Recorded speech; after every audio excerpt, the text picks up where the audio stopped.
Welcome to Obscurus, your weekly dose of paranormal fiction. Every Wednesday, Obscurus features new short stories and serialized novels written by novelist, screenwriter, and voiceover artist Biswajit Banerjee. The realm of the paranormal stretches far beyond the usual horror story. So while you'll get to listen to lots of ghost stories on this podcast, there will also be many tales of lesser-known paranormal themes.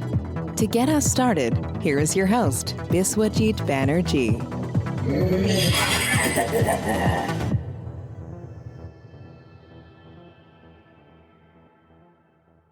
Hello and welcome to Obscurus. My name is Biswajit Banerjee and I am your host for this show. Today's story is about an untrained lyricist, composer, and singer. Before I tell his story, I would like to request you to visit my website biswajitbanerjee.com for information on my books, movies, and voiceover work. Please don't forget to become a member of the site and join my mailing list. Would you also visit obscurus.buzzsprout.com, my second website that is completely devoted to this podcast. You will find all Obscurus episodes, their transcripts, and chapter markers on this website. Now, let's jump into the story. By writing, composing, and singing a song titled Natalie, an untrained musician rises to the peak of fame and glory. Though his popularity as a musician grows, he realizes that his subsequent songs aren't as powerful as Natalie. Is there a way he can write, compose, and sing more songs of Natalie's quality? Come, let's find out.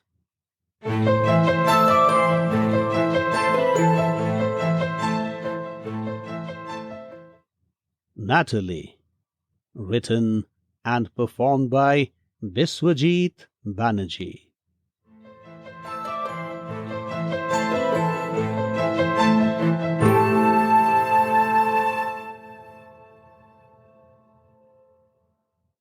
Oh, Natalie, somewhere in the mist I see Natalie, the very field fills me with glee. Oh, Natalie, spirits are speaking to me. Natalie, oh yes, she is the one is she. Oh, Natalie, yes, life nectar flows from thee. Natalie, you are the flower, I'm the bee. Natalie, Natalie, Natalie, Natalie. This song shot me to fame as a lyricist, composer, and singer. Well, I will come to that a little later. Let me first place some plain facts before you. For many in the international music industry, I am neither a lyricist nor a singer. The reasons? Because I'm not trained in any form of music. If you talk about octaves, I will not understand your words. As regards meter and rhythm, no, I don't understand much of those terms. Don't talk about musical notations. I don't appreciate them any better than I comprehend Egyptian hieroglyphics. Yet, I have music in my heart and soul. Music that's raw and not touched by any theory. Though I had always been an admirer of good music, I never imagined taking up music as a profession. Then one day I heard a divine voice. Yes, indeed, a divine voice. Never before in my life did I hear a voice that melodious. Though the language of the song was alien to me, the voice touched my heart. The song was playing in an Indian restaurant which I had visited for supper.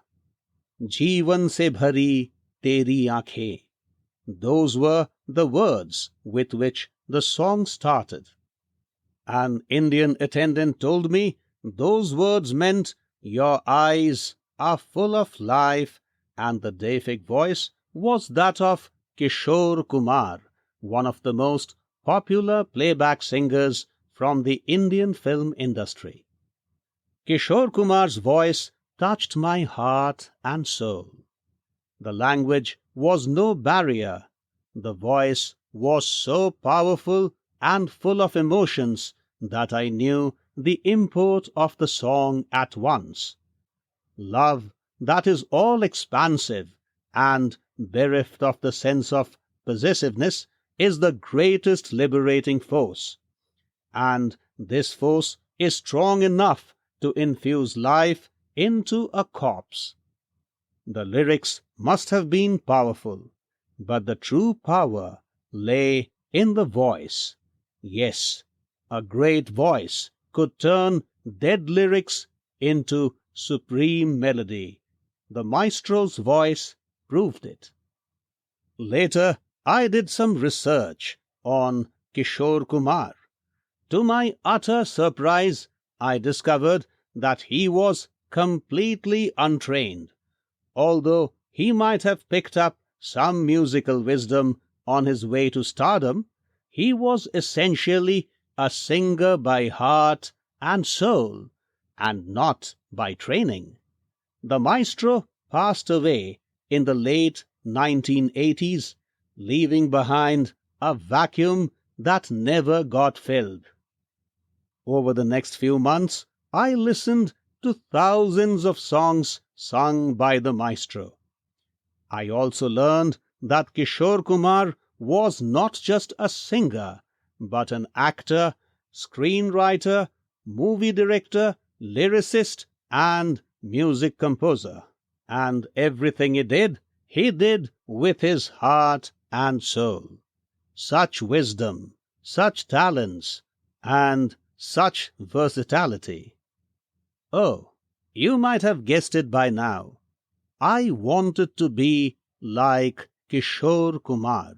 No, I had no plans of taking to acting, screenwriting, or film direction. But I certainly wish to be a lyricist, tune composer, and singer. Please note the expression "like" in the statement, "I wanted to be like Kishore Kumar." No one for sure, regardless of one's musical training and practice, could come within miles of the maestro. So, to become Kishore Kumar or to get anywhere close to his talents was impossible. But one could aspire to be like him in one's approach to music. What I mean is, one could try to write songs, compose tunes, and sing with one's heart and soul, even if one is completely untrained. So, I gave up my job as a management executive in a multinational company and started writing, composing, and singing songs. My parents, relatives, and friends were surprised. Some thought I had gone bonkers. To give up a regular day job to pursue a career in music was foolhardy. At least that's what people around me would have me believe. Anyway, I stayed put and continued to write and sing songs. By the way, I wrote my songs in English and not in the local tongue. This made things even more difficult for me in the initial part of my musical journey. While the Swedish music industry didn't find these songs reflective of the country's cultural ethos, the international music circuitry dismissed them as immature attempts by a non-native English speaker. The first 4 albums I made with the help of a top sound studio in Stockholm by investing most of my savings flopped. Some of my friends suggested that I go back to my job and give up this craze of becoming a lyricist and a singer. Indeed, I also contemplated giving up on my dreams. If it had not been for the big poster of Kishore Kumar in my bedroom that constantly inspired me to continue to write and sing songs, I would have given up after the 4 flops. I spent the next few weeks thinking about what was going wrong with my songs. One day, late in the evening, the reason dawned on me. I wasn't infusing enough of my heart and soul into the songs. I needed to do a lot more. And then I opened the portals deep inside my being. The result was Natalie. Believe it or not, the song just happened. I didn't have to exert my mind to write it. The words and the tune just flowed into my mind. To tell the truth, I still don't fully understand what the words mean, even though I wrote the song. Oh, maybe it is wrong to say I wrote it. A more correct way to say it is that I acted as an instrument for some unknown force in the universe to write the song. When the song was ready, I sang and recorded it in a local radio station which also arranged the music. The radio station broadcast it late in the evening and it was an instant hit. A music producer from England was in the town and he loved the song. The next day, the producer invited me to his hotel. He bought the production rights of the song. Of course, the purchase was subject to the condition that I would sing the song. Within days, I was in central London recording the song for him. Natalie was released as a part of a collection of 12 songs by various singers of the day, some of whom already enjoyed celebrity status. And then I was a celebrity myself. In less than a month, I signed at least 10 contracts for writing lyrics, composing tunes, and singing songs for movies and music albums.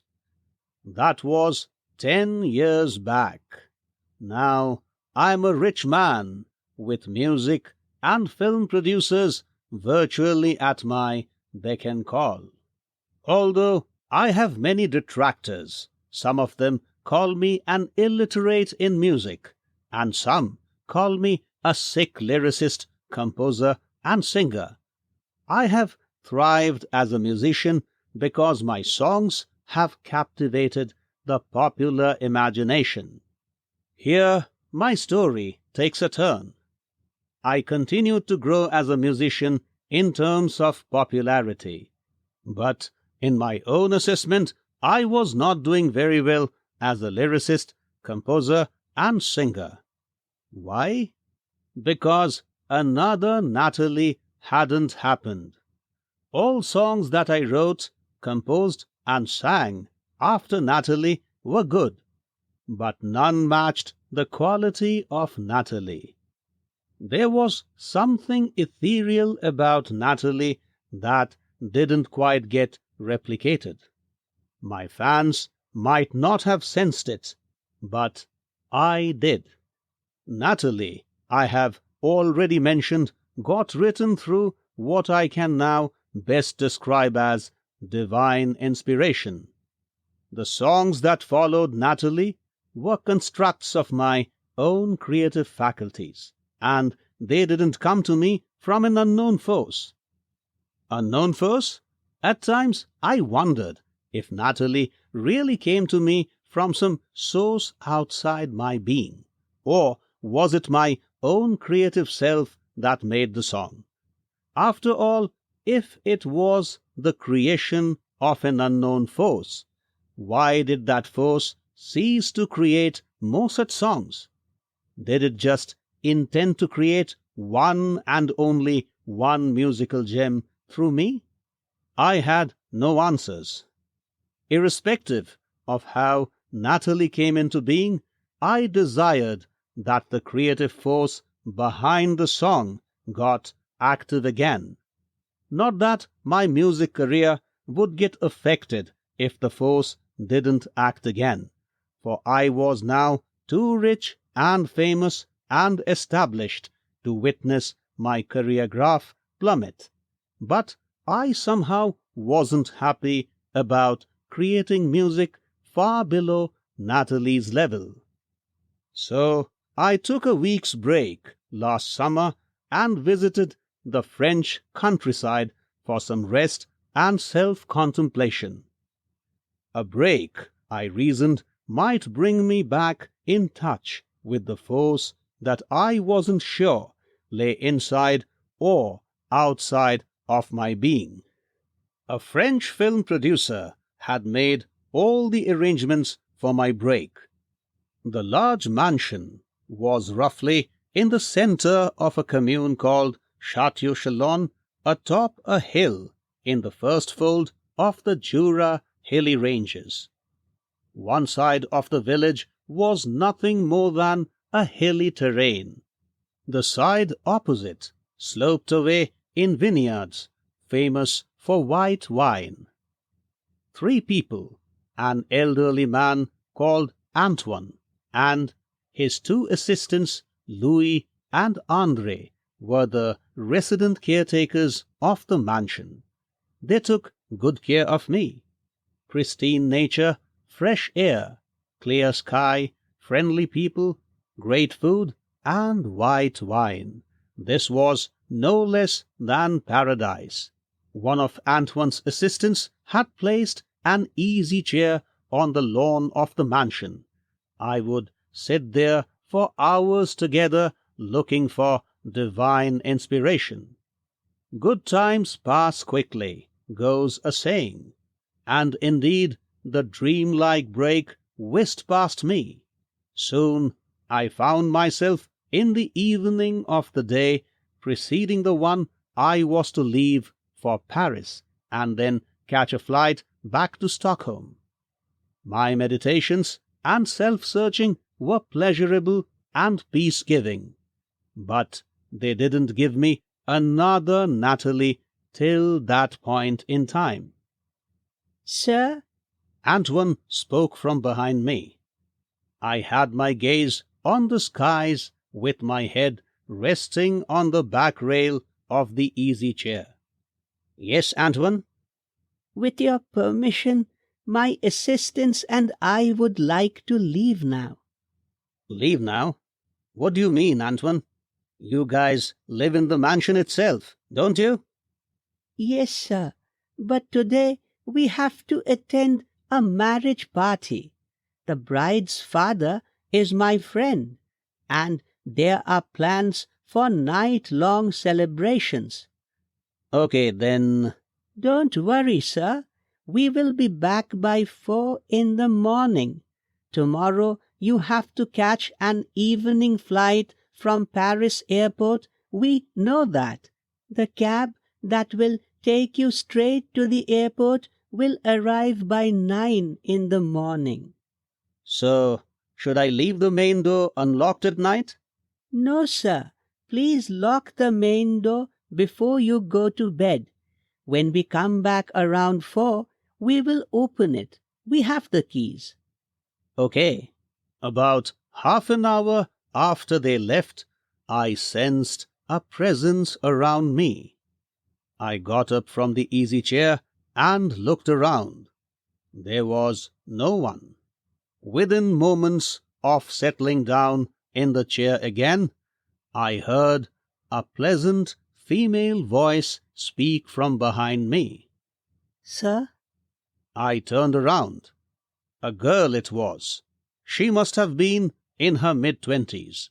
With a friendly smile adorning her full lips, the girl walked past the chair to face me. Oh, her looks were stunning, to say the least. Golden hair falling over her bare arms, blue eyes, sharp nose, pointed chin, and a curvaceous body. She would shame the top models and actresses of the day. Are you here to meet Antoine? "No, sir. I have come to meet you." Me?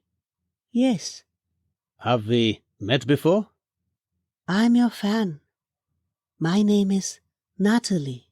Natalie? "Yes, I know. You have a song by that title." Okay, I said with a smile. You seem to know quite a lot about me. "Who doesn't know about you, sir? You are a celebrity musician." Why don't you pull a chair? "Oh, thank you so much." Natalie walked a little distance and picked up a plastic chair lying there. Who told you about my being here? Word spread about a celebrity's movements and whereabouts. Who will know that better than you, sir? Natalie said as she placed the chair close to the easy chair and sat. The evening sun played with her white skin and tresses. Celestial beauty. Do you live in this village? "Yes, Am I so popular in this village too? of course you are. But, sir, What? one's popularity is not an indicator of how good a musician one is." Oh, she just voiced my thoughts. Who was she? Well, you are... Don't you agree with me? I absolutely do, Natalie. The reasons I'm here in this little village is... Let me take a guess. Although your songs are hugely popular, you believe you aren't writing, composing, and singing songs that are of the level of the one that shot you to fame, Natalie. So you thought you might get the kind of inspiration you need to create a song of the level of Natalie by way of meditation and soul searching. Yet again, she gave expressions to my thoughts. Natalie, who are you? I have already told you. I'm your fan. But how do you know so much about me?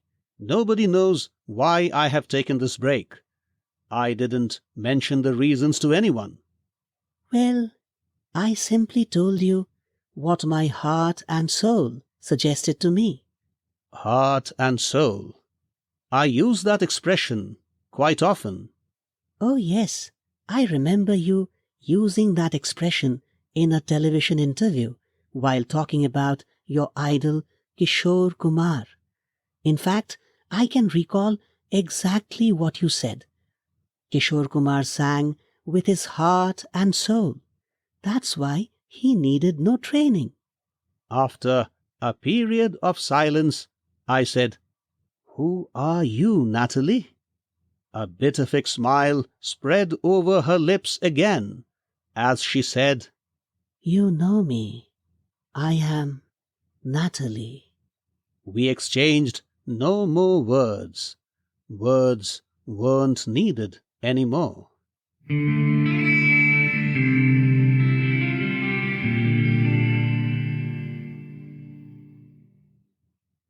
Some faint voices flowed into my ears. Sir, sir, are you okay? Get up, sir. Is he breathing? Soon the subliminal levels of my consciousness recognized the voices around.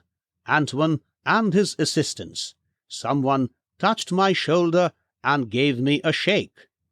There, he is opening his eyes, Antoine said. I slowly blinked my eyes open and found myself lying prostrate on the ground. The three men helped me sit. A little away from me lay my notebook, the one I was currently using to write my songs. Next to it lay my fountain pen. Are you all right, sir? Louis asked. What's the time? It is nearing 4 a.m., sir, Andre replied. Where's Natalie? Who's Natalie, sir? Louis said. The young girl who was here some time back. Sir, you must have had a dream. There was no girl here, Andre responded. She must have left after I fell asleep. Impossible, sir. No girl can come within the building premises without my permission, and I know everyone in the commune. There is no young girl by the name of Natalie in the village. Antoine observed. Come, sir, let's go in. Louis offered his hand. I got up with Louis' support. My notebook and pen? Don't worry about them, sir. I will get them, Andre said. Later, on my way to the Paris airport, I checked up my luggage to see if I was carrying my notebook. Yes, it was there. I took out the notebook and flipped through its pages. There was something different about it. What was the change? I looked through its pages again. There were songs written on most of its pages in my handwriting. The songs were numbered. Altogether, there were 500 of them, and each song was of the quality of Natalie. Not just that, I knew the tunes of all the songs. No matter which song my eyes fell on, its tune instantly played in my mind. 500 songs of Natalie's quality were more than enough to place me in the league of immortal lyricists, composers, and singers like Kishore Kumar, the ones who made music with their hearts and souls. But who was Natalie? Divine inspiration personified, a demigoddess walking the earth, a real girl, a figure conjured up by my powerful subconscious mind as it helped me write and compose 500 brilliant songs in a single evening. I don't have an answer. Do let me know if you have one.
Thanks for listening to Obscurus. If you like what you heard, please subscribe and visit biswajitbanerjee.com for more information about Biswajit's books, movies, documentaries, and other creative pursuits. We shall see you next Wednesday with another episode of Obscurus. Till then, take care.